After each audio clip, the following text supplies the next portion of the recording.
3 பெரிய வெங்காயம் எடுத்து பொடி பொடியாக நல்லா கட் பண்ணி எடுத்துக்கணுங்க. இப்போ முட்டை பொரியல் பண்ண போகிறேங்க. ஆயில் தேவையான அளவு ஊற்றிக்கலாங்க.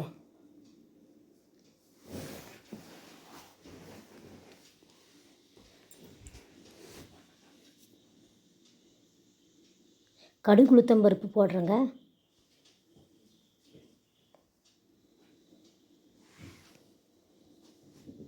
கடுகு உளுத்தம் பருப்பு நல்லா வெடிக்கணுங்க.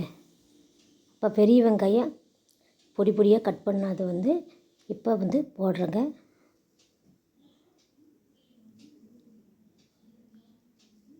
நல்லா போட்டு நல்லா வணக்கணுங்க. சிகப்பாக வர வரைக்கும் நல்லா வணக்கணும்.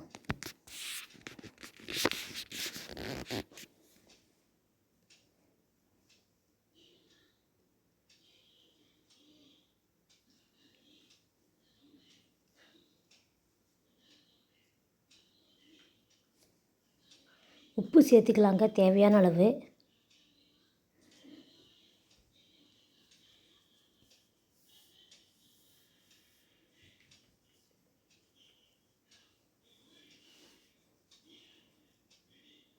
மஞ்சத்தூள் தேவையான அளவு சேர்த்திக்கலாங்க.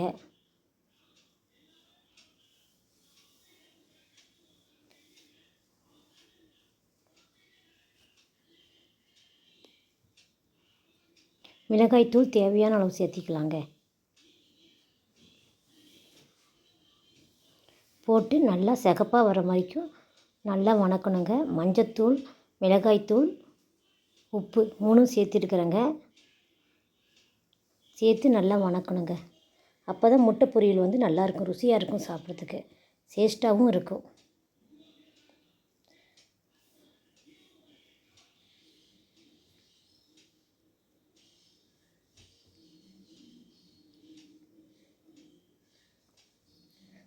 ஆறு முட்டைங்க. ஒரு முட்டையாக உடச்சி ஊற்றுவேங்க.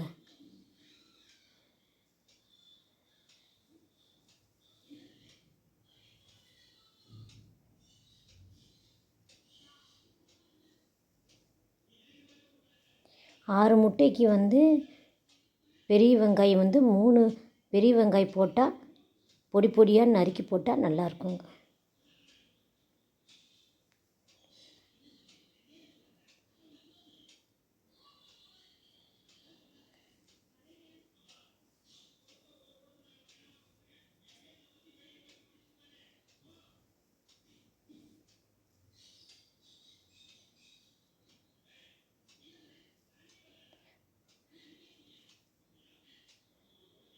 வெங்காயம் வேகும்போது எல்லா முட்டையும் ஒன்று ஒன்றா உடச்சி ஊற்றிடணும்.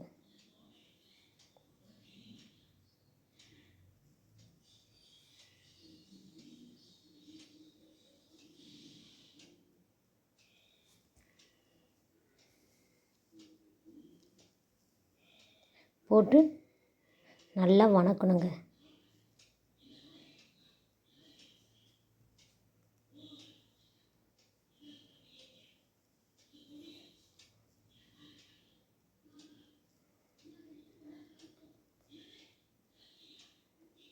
அடிப்பிடிக்க விடக்கூடாது. அடிப்பிடிக்க விடாமல் நல்லா கிளறிட்டே இருக்கணும்.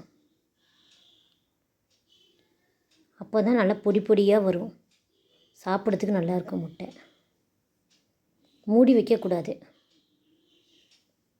மூடி வைக்காமையே நல்லா பாருங்கள், மூடி வைக்காமையே நல்லா கலந்துகிட்டே இருக்கணும். பாருங்கள், நல்லா வணக்கிட்டே இருந்தால் பாருங்கள் எப்படி தூள் தூளாக வரும். நல்லா சாப்பிட்றதுக்கு நல்லாயிருக்கும் முட்டை பொரியல். சாப்பிட்றதுக்கு நல்லா ருசியாகவும் இருக்குங்க. நீங்கள் வீட்டில் செஞ்சு பாருங்கள். மத்தியானம் பொரியலாகவே வச்சு சாப்பிட்லாம்.